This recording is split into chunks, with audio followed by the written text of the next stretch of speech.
In our final movie, I'd like to compare the difference between a hyphen and a dash, and also the two different types of dashes.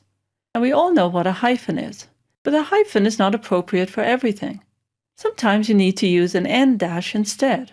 Let's say you wanted to indicate a range from this year to this year. You wouldn't replace the word to with just a hyphen. Even if you were to add a space on both sides, it still doesn't look right, it's too short. Instead, you would use an end dash.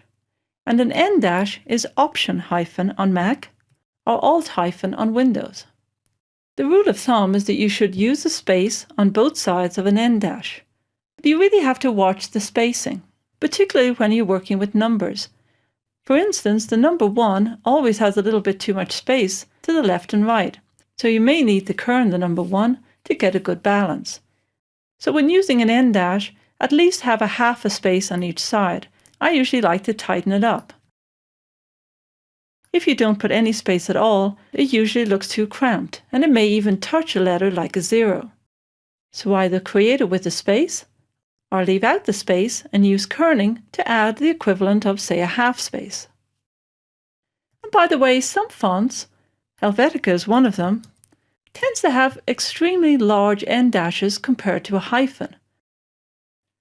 But if I use a hyphen, that won't look correct either. So I'll undo. With the end dash, sometimes I cheat and I'll just decrease the width to 70 or 80% just so I get the width that I like for that particular font.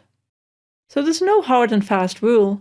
Every font will have a different length of end dash and a different way of spacing it. Now, by the way, there is another type of dash called an M dash, and it's rarely used in video. To get an M dash, you'd press Option Shift hyphen.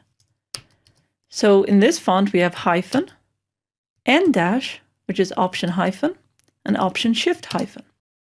Before we had computers and we only had a typewriter, people would use a double hyphen to indicate a dash, and then the publisher would replace that with an M dash. So unless you're typesetting pros, you'd rarely use this type of dash in video.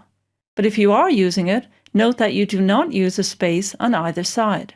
Although if the spacing is tight, you can kern it a little just to open it up. And by the way, it's completely appropriate to use an N dash instead of an M dash. But in that case, you would put a space before and after.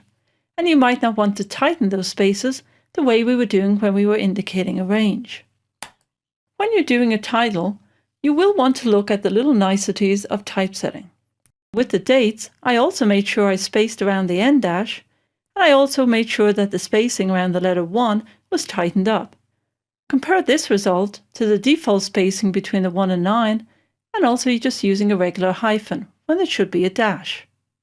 Now you might be thinking this is a lot of work to go through for every single title, but if you're working on a movie title or a TV show that will be seen by millions of people, and you have a few weeks to work on this job, I think you'll find you'll only spend about an extra hour kerning and tweaking all of your titles. That's a very small percentage of the entire job.